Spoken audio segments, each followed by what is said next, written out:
براني عزم لا خلا تشينوي يكتر دبينينوا لبو فيربوني أساسيات وبنماكاني زماني عربي. طبعا إرساك أو درساني سرتاك لسري للروين بابتا كمان تيا بابتا كمان تيا ضمائر يعني تسي الدكتور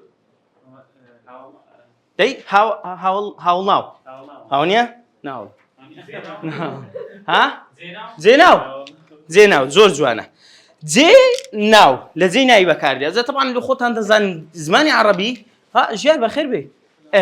زماني عربي وشي زمانه كان ما شاء الله زيناوي زوره ونيا يعني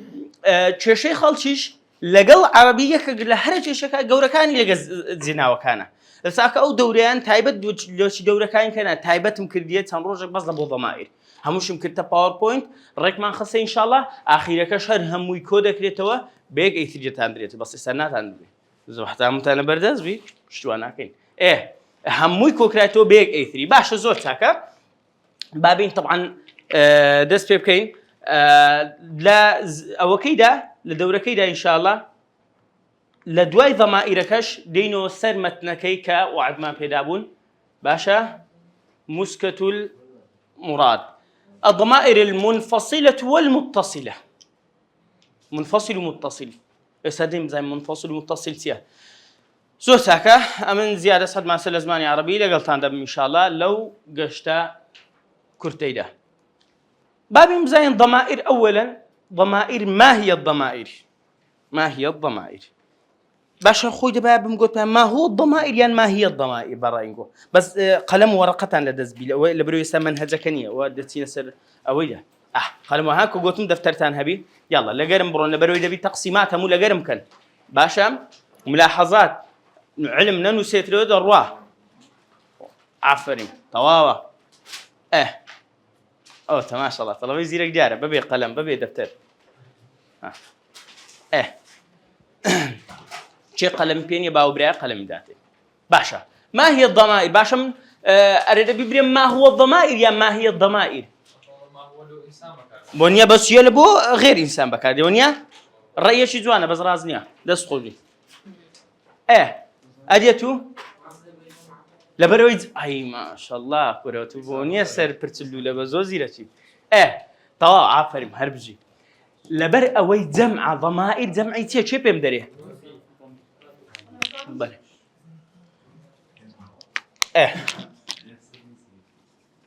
أمنيش مشكلة لو قال لقاو زورة لوتي ودوري دريمو لو زورة وياي لا شيء لنسي ضمير يعني زيناو ضمائر يعني زيناو كان باشا ما مصولوه هروانية كم ترسن دخوي سنة شفتنا وبابته بس مدخله لو هي بكاردينم هي لبومية باشا أوي كتش لو لبومية نارم كتش دبي برين مية أقدر به لو لبروي جمعي غير إنسان غير عقل مي لبو بكاردي أو تيا ورده دينا سري صبر بقرأ وزاري بس وكو ملاحظة لو هي بكاردين ماله بالضبط لبو جمعي مي غير عقل خوي لبو تاتش مي بكاردي مثلا بلم مثلا اگر كسب سيارة من ذاك باشا اريد داكد لشيء داك مي تاغنيا ضم هي في البيت هي او اوي افراد اوي مي لما الله ونيا بس لو هي من ضمائر بكارنا لبروي جمعي غير عاقل حسابي مي لبو داكين دين دوا دين خمتان نبي سا اشتي تاغو داكين باشا ضمائر جينا وكان لا كردي جينا وكان الانجليزي تي بيدرن داي اوي بزاني نا pronoun عفوا مو بزاني زيرك وعد يتمنى ده ضمير لإنجليزي تيا pronoun لكردي جناو لعربيش أو ضمير ويز باشا زان من الضمائر تيا بلام بابم تشوي بما سر تقسيمات اشتكتم تبرم العربي ده لا عربي وشي اشتكان كنيا لو خد لا فاهم لا عربي هم مشتقيان نيريم هم مشتق هم دارو برد نيرو ميه لو بس عربي وها يعني وانتو مثلا الانجليزي دلاي كاكا هي وشي هي لبو نير هي شي لبو مي ات لبو بيجان ونيا بيجان نا العربي وانية لكردي زينا من هرني لا عندك وازم لبعديني هي ونيا لجر عندك لخوشنا وتيج درين هي إيكوي لجر إيكوي وإيكوي وازم نبونيرو مية وازم يعني إيش كم أجنا عاملة لهذه سوراني أما زينا منية يصدرم أو كرة أو كتة أو هر أواني كت أواني كر هر أوان يعني زينا أوني بالله العربي وانية أو يندبي بحسابي نيد لبوبكم يندبي بحسابي مي لبوبكم أو درك يندبي بحسابي نيد لبوبكم يندبي بحسابي مي لبوبكم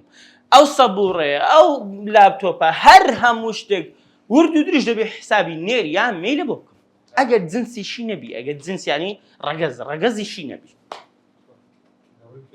لغوي كلمات وهذا بحسابي لبوبك يعني نير يعني مي يسمى مثلا درم هذا الباب يعني هذه الباب هذا الباب إلوخو هذا دي لبو نيرنيا با إيه أوتيا صبورة هذا الصبورة يعني هذه الصبورة لو خمية من داري دبي نعم يخو بالضبط بزالك كل عربي ده بقوي بلساني مؤنث يا مذكرتي لو خد بنوسة مؤنث بنوسة أو هر تعريفي مؤنث ميل لزماني عربيتيا هي التي أو شتيكة تلد من ضال اللي دايرة بي أو تبيض يعني هي الكيدكة مي تبيض باشا هي التي تلد أو تبيض مؤنث مي بنسلسلي مي مذكرش مي نيرة دعوة درس من الطلبة شيء قلت صار فيش سا هندا قلتم أريو مذكر مؤنث مذكر فقير اللي تكتو قلت نيرة مذكر مؤنث عندي أبو فقير زود دوباره بو درسك هلا سوي بو ليه تكتو أكثر قلت مير لقى نير ومير كي تكتو قلت مير باشا أو مذكرش نيرة كيا باشا استاذاني من ميل عربي تيا حسابي ميل بو دكري ونيا تشتك حسابي لبو باشا خو او اصبوري نتلد نشتيل لدايق دبي وشي انسان يعني وشي اجل الشير دركا نتبيض نهل كدكا وشي مليشك دجاجه اللي له حسابي ميل بو دكين او تاي بيوي صبوره عفريم اوي تاي مدوري بيو بوتيا مؤنثه ميه شو ها عاوز انا شتي ديكه هي بيتان درم قاعده كي لنا ومي بيتان درم بقى مؤرضش خوتاي بيونيا سينة صبورة سينة بس وكو صاد داخل دريته اما هم غلط بالصاد داخل صبورة صبورة خوي صبورة زور ساكا وشي لا كردي هما هي بجدار خوي بشدار بشقة اما بس كنت داخل بجدار ونيا هو بشدار إذا هو الصبوري عربي بجدار ها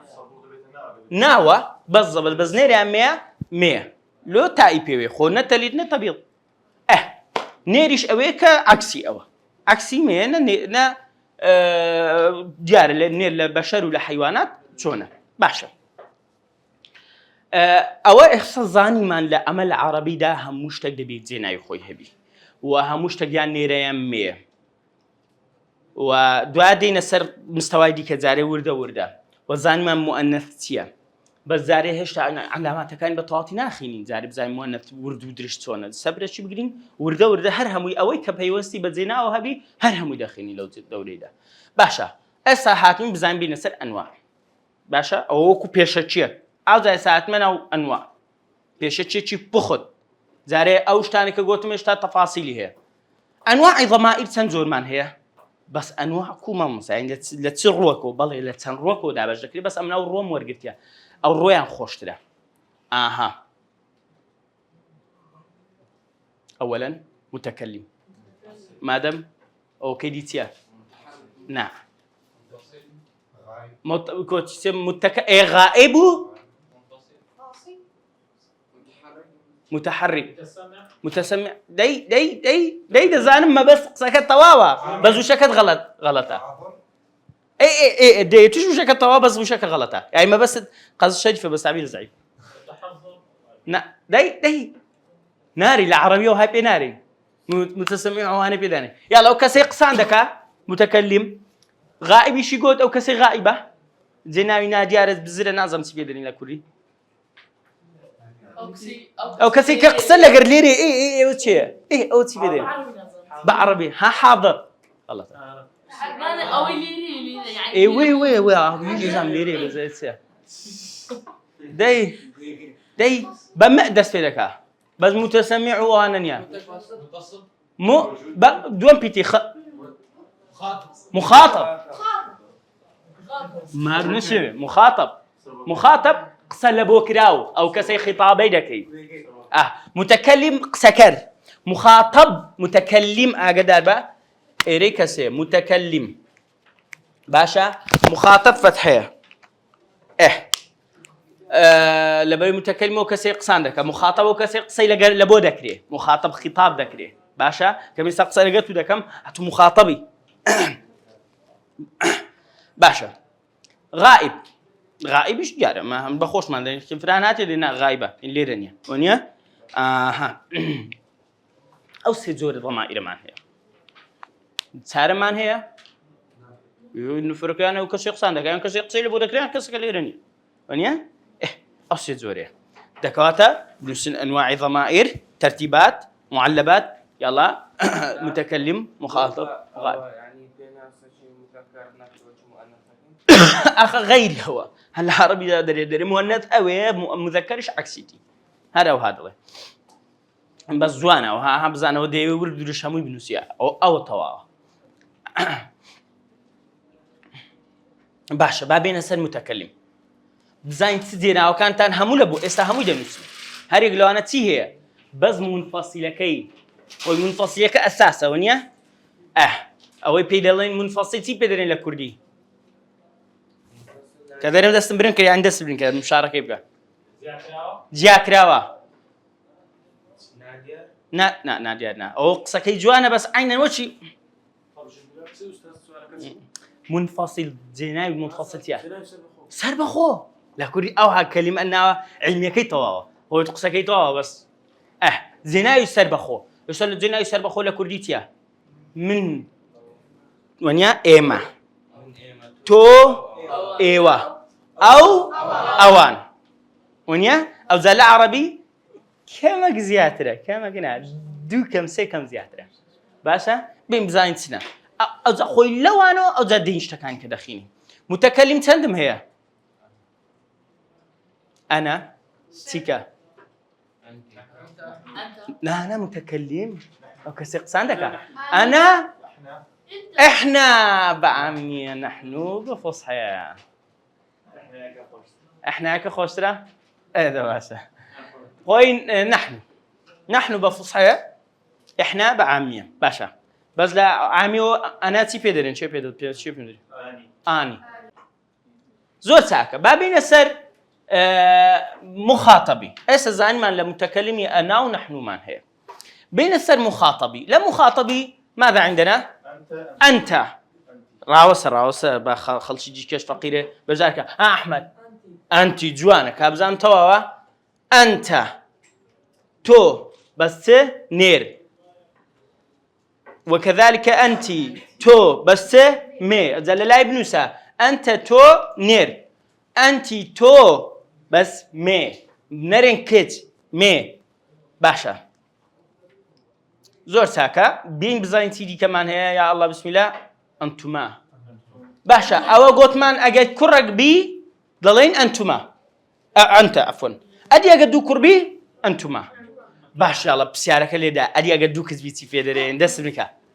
هل أنتما هي عفوا كوري قال اخو مسكتا انا اوسلي بد باي مدتو انتما بالضبط طوا باشا ادي بزام چه كم بجداري كرديا بو نمونه اتو ناوسو دياري اگر زاني دياري كنادم باشا ما زانه لو بخاف راناقه باشا باشا ادي او تاكا تشنيربو انت دوبون انتما ادي جماعه لسيبرو سريبو ها أنت ما ونيا بس بمبري أو لتشندر هنا أو واحد دياري كده دمي لبرو يعني لروزماني عربي لازم دياري كده ها أنتن ونيا أجد جماعة نيرك بن أنتن كسر رأيك كهبي أنا كسر كم بجاري كربي ها أتو ها هم نا أو كساني قسان لقلده هني غائب بن نا كسر كل بجاري كم كربي أنتن وش يقول نا رأيك كنا رأيك أنتن لبو جماعتي مية أنتم إيوة بس تبي تبن بياو أدي أجد جماعتك ميبن قسان لقى كيسي برو سريه أنت نا هما نا أنتن ترتيباتي جوان من لبوب كان هاو شيرا باشا بشارع ما مصا بره أولو لير اللي نيرو ميدنا قوت أو ياك دو أدي أقل لير النيرو مي كان تكرم يعني مثلا دكس معنا بدو أفرتي دا بسي أفرتي دا مثلا يعني كاك دو بياو هش أفرت بون أو كاتي تبكين زورينا تشيبو أي بكار بيني بشارع ونيا بشارع بشارع شو جوانا يا أولا باب مين سب بشارع كم أم بشارع أم قارنا كان مزور أم بشارع كم ولا درسي ها ونيا أنا ونحن لو نمقود أولا بونير ولا بوميك ها أريد تزور بجار كده نانشا بالله أنا لخوماني ونيا يعني كده لم أمن أمن نير بميامي بمهر أمنم فيوزناك يعني نير ميهبي أفضل تقدري أنا خو أنا بيبرم بالله بيا وقدر بيبري أني يعني أنو ونيا نهر يكا باشا أو يكن أنا متكلم لمتكلم نيرو ميلك جانا أكلته جاري يعني وكسيك أقصان دك نيري أمي هذا أنا بكادي نحن مش بهماشيو تمام كده لي إيما كم الله فرتكن يعني كم الله زال مكن يعني تكلم باشا مثلا تو براتو دو خشكتو داكو بابد مثلا خو نيوي نيري نيوي مي ونيا يعني تو لقى مالي تبى كاردين نحن باش بس هستان كرديا اشتاق لنا متكلمي دانية شيء بيمدد شيء ورداد تمشي كربي اشتاقنيا لو أو كادو بسيارة منك تقولون بابيته إيرا بديارك يشتاقنيا لو يندر لولا نيا ها انت عامية بالله دو نفر برسل أنا مري بسروا دو نفر بالله أو أنتم بالضبط سكيت جوانا وهزنا كان لمتكلمي دا لقسكر دا يعني استعمل ظلم أمن تنقسم ياك أدي نحن جماعات ونيان لسيبر وسري أدي ما مصا أولو لأولاد يهبوا لأولاد نبو هستنكر ويا أنا دكتور نبي أوهابكم ماذا بدينهم ها تحدث يعني قسيكر مثلا دم ناوسبه ما بس تحدث عن مثلا عن مسائل سياسية مثلا عميقة مثلا أديو زوزة باسا يلا ديتان استا دكواتا تا كملاحظة لسر ضمائر كان زماني عربي متكلمي دواني تيدانية يعني بلين أو دوانا مان إننا عفرين أو دوا دخين أو جماعة نيا أنتما إسا دو إسا تمشى كاكا أنت تو كر ونيا هي بريم أو دوانيان هي أنا أنتما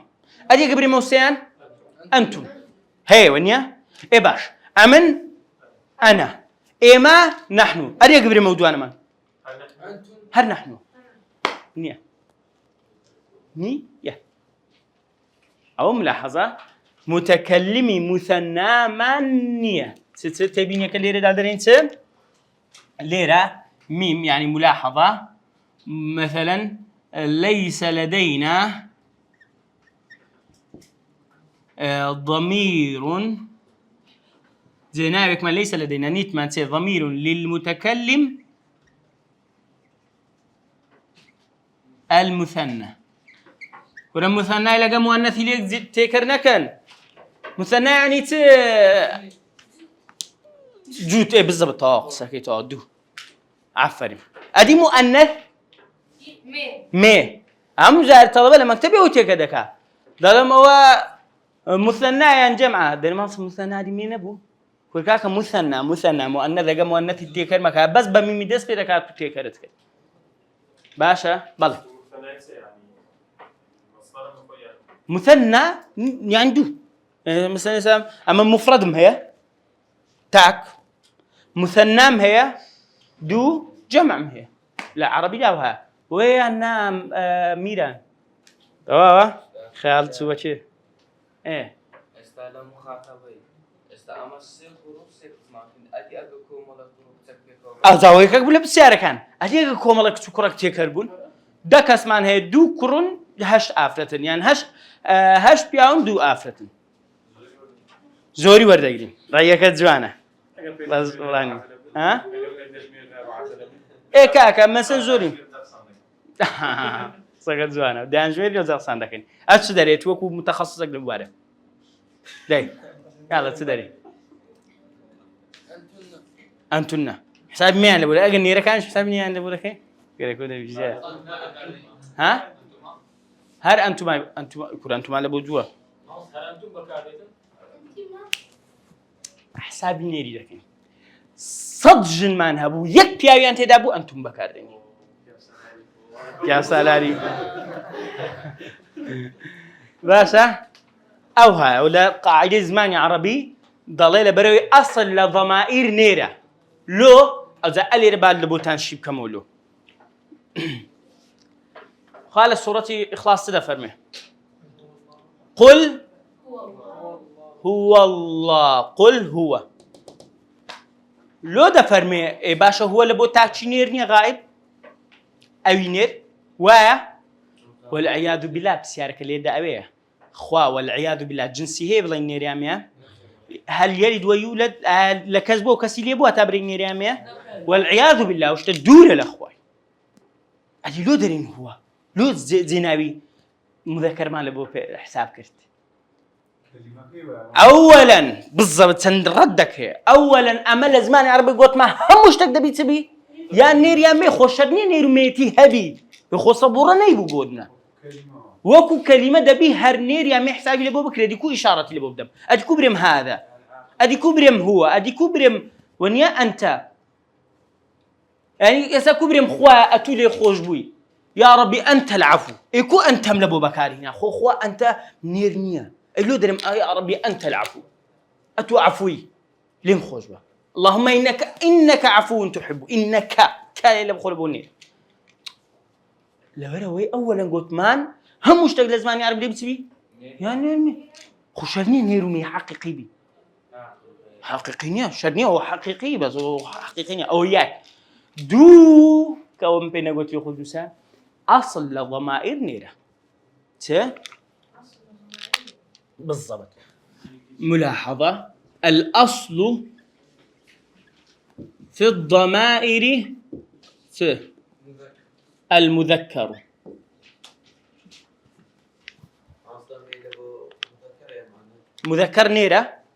مذكر نيرة مؤنث مية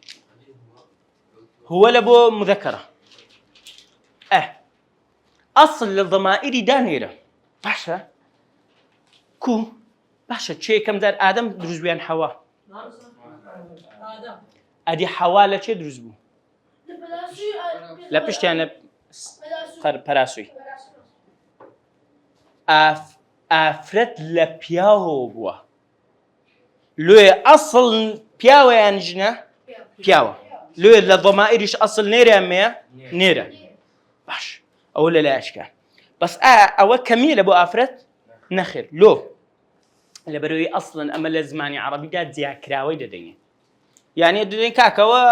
او نيره بس هنا افرت حسابي تايبت انا بودكيت او زينا وكانت انا يعني اصلا كزياده كريتوا حساب اللي بودكري كزياده كريوا ونيا خذيتو حساب كاتو زياد كزياده كريوا حساب اللي كريا نقبري حساب اللي نكريا لو على اي حال هرهم خوي خدي خوي دياك نوكا حساب اللي كنا لو لم تكلمش قصة حقيقة ورقته يعني كده باشا بابين بزانين إثام قصة كرمان باسكر كم قصة كرمونيا كدفتر باشا دوري داري مخاطب من باسكر قصة لقل كراو غائب من باس نكردينا وارد شيء غائب إساك من الجاتي بدم أتو تاتشينير أو تاتشينير ليرة نبي مثلا ما مصاوشمن ليرة نيونيا ما مصا أحمد ما مصا موسى أنا هم ولو ديون زود أنكم برش كم جيان ليه بس جرين جوي أجدار با سما بس متيا مخاطب وغائب رجاء مري أوي ليرنيا غائب أصل وأوي كرود لينيا نا رود لينيا لو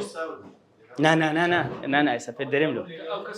إسا بالضبط يعني شرني لير نبي شرني جيشي لير نبي تمشى إسا كا مثلا ميران لقرأت شو بوي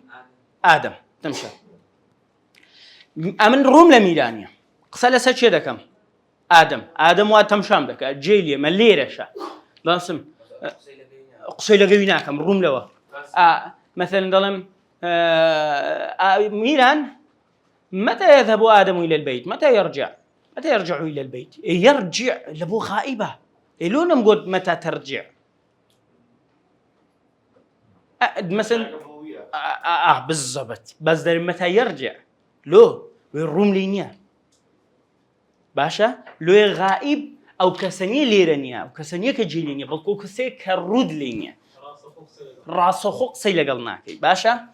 أو كسام الروم ليتي بيدلم أنت تاتشينير أدي أقل ليرة نبي دبتوا هو باش أدي أقر أو آفرتي كليرانية دبتا شي كسكر نسال بريدكتو سيلواني أو آفرتك ليرة نبي داي هي عفري دس خجير باشا هي من هي يعني أو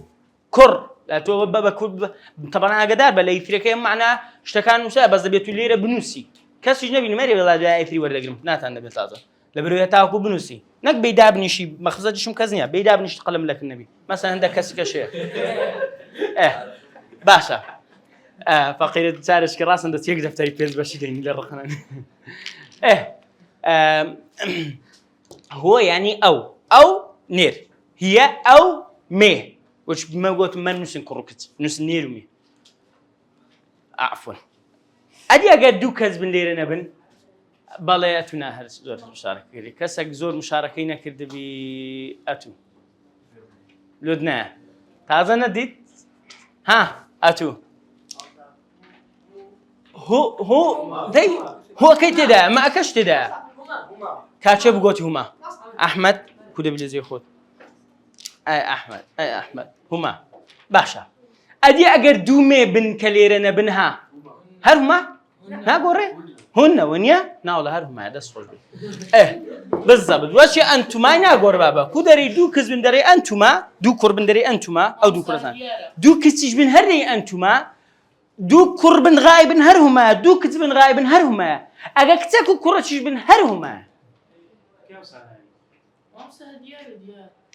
هديار ونو رحمة خوالي باش ايوا بيم قوتي استغفر الله نبي ما تقريب كين هرهما اجا محرم بوبري باشا ده ابو خوابه ما مستشكات اللي ده كان فقي لك اخني خنابي لك ما مستشكات اللي ده كان كروك ستيكر يا مكان زور ساكا هو بحساب فقه دخيني لو دي ادي اگر جماعت شبون برين اوان نير يا نيرومي قلت ما هر نيرك حساب لبروي كسك هل نستابي شي هل نستاهل يعني كان مشاركين كديا هر زولينا كدي لهم كسك كالدكتور اشو خو شارجو بري قلتم جماعت شبريم اوان ليرنين يلا دي هموت قول سه هن تأكيدي ميران هم هذا هم شدينا هم جوانا أو كيف هم يتصان. اوكي جزاي دي يلا دي فرموا برام بري هن طواوا اسيا ايه هن طواوا عقني هل وشو شدي لسره هن وش انتن يعني عام افرت لضمائر كان دا زوربي نوني تدا انتن هن نوني نسوا وانا عام او اشتهي يعني هستي بيدكي باشا بابين بزانين طبعا بيني خوما بكزمرن ها بياو فتحي ورقري افرت كسري ورقري ونيا اخو كسره لفتحي بقوتره املائيا كسره بقوترين فتحي يعني كسره بقوترين حركه عفري ما رجع بقوت باشا طه دسخ جانوس يعني استزاني تنوض ما إيركانه بس يك بسيار هيام لو هم زاري درم برينير مري كرب بريمي مري كت مري لو ها بالله بالضبط رحمة اللي بي لبري قوت ما هموش نير مير لو جنبريم كر يعني سكاك باش أجا بجري أو أنا بكدلين كتشكر لبري من المكتب هم زاري قوت ما الناس يدي عنقو كت أي مذكر كر إيه ده باش دم قود راوس ده أو كاتي لما مصاي طلبي ثانوي كتامبو دم قول راوس إيش تندبين هم ذاكر أنا إيش كتبون دم قول جزاز سيان كتيان كرة ونيا إيه جوابي بو حسابي بيبي در دجاجة كتا لبي تاي بيبي درم هي لبو بكار دين ونيا ونيا أدي هايش تشبهش خاطري شو قلتينا أو كاتيك سبش ما عندهم ندانقو ميمي ناريكت طا أوي بابتك أريتسن منطقة ما كم ما يعني بوير رادقين بتينا سر بابتك يدي زور بيزور قوله درسي دادي دين سر متكلم بس متكلم أو زار بس ضمائر منفصل أزادوا متكلم دين أنا ونحن تفاصيل يعني كي أوا أنا ونحن أي باشا بريم أوا موبايل دبي بري موبايل أنا ونيا بري أنا ذهب أمن روشتم أنا ذهب يخور أنا بكارناني إكاكا لجر اسمي لجر حرفي تشكى بكارديني لجر فعلي ماضي تشكى بكاردين كار رابردي لجر كار رانا بردوش تشكيه ونيا يعني هو دبي أو بابتانا جواز بن كو يمكن أو دخينين درس داده متكلمي دخينين درسي لدواوي مخاطب دخينين درسي لدواويش غائب دخينين درسي لدواويش عندك بابتي دي كده دخينو ضمائر ختم دكين ها والله قلت والله ما مصدق ده أنا فروزة بري وتساكت كده باشا يعني لهيت زيجني هيت درسك ودوركم نديتيا ضمائري بونوعي شرحك اشتشنوي لوي ضروره تشتق ضرور بو فراغ بو دبي ما بريكينو باش ان شاء الله دينا كوتاي درسي او رومان وصلى الله على سيدنا محمد وعلى اله وصحبه وسلم اجمعين ان شاء الله